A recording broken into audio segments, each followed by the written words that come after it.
భారత్ పాక్ మధ్య కొనసాగుతున్న ఉద్రిక్తతలతో అరేబియా సముద్రంలో యుద్ధ వాతావరణం నెలకొంది.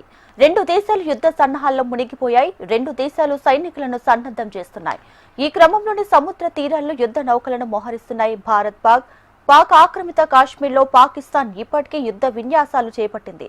అందుకు కౌంటర్ గా భారత్ కూడా గుజరాత్ తీరానికి యుద్ధ నౌకలను తరలించింది. సైనిక సన్నద్ధతలో భాగంగా తీరంలో విన్యాసాలు చేస్తుంది.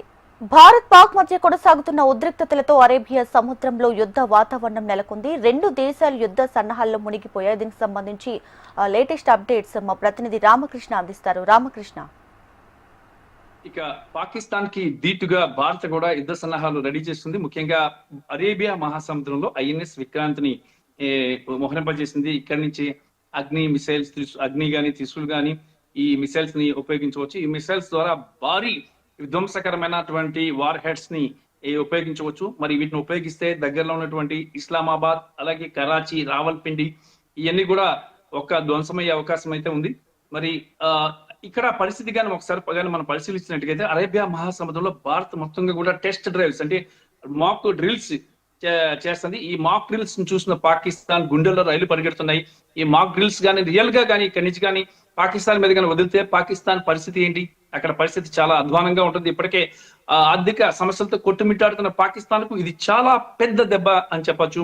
ఒకవేళ కానీ యుద్ధం వస్తే మాత్రం పాక్ ఇక ఒక 50 ఏళ్ల పాటు వెనక్కి వెళ్ళిపోయే అవకాశం ఉందని చెప్పేసి కూడా నిపుణులు చెప్తున్నారు. అయితే ముఖ్యంగా మనం చూస్తున్నాము ఇక్కడ గత కొద్ది రోజుల నుంచి కూడా పాక్ ఏమాత్రం తగ్గకుండా కవ్వింపు చర్యలకు పాల్పడుతుంది. ఎల్ఓసి దగ్గర టోటల్ గా డే అండ్ నైట్ కాల్పులు జరుగుతూనే ఉన్నాయి. ఈ రోజు ఏడో రోజు కూడా కాల్పులు కంటిన్యూస్ చేస్తున్నారు. ఇక బారాముల్లా, అలాగే పూంచి, ఆకుర్న్ సెక్టర్ లో ఇక కాల్పులు జరుగుతూనే ఉన్నాయి. మరి దీన్ని బట్టి చూసినట్టుగైతే పాక్ ఒకవైపు యుద్ధం కోరుకోవడం లేదని చెప్తూనే మరోవైపు యుద్ధ సన్నాహాలకు కానీ యుద్ధానికి కానీ కవ్యానికి కాలు దూవుతుంది. మరి భారత్ కూడా ఆ మేరకు సన్నాహాలు చేస్తుంది.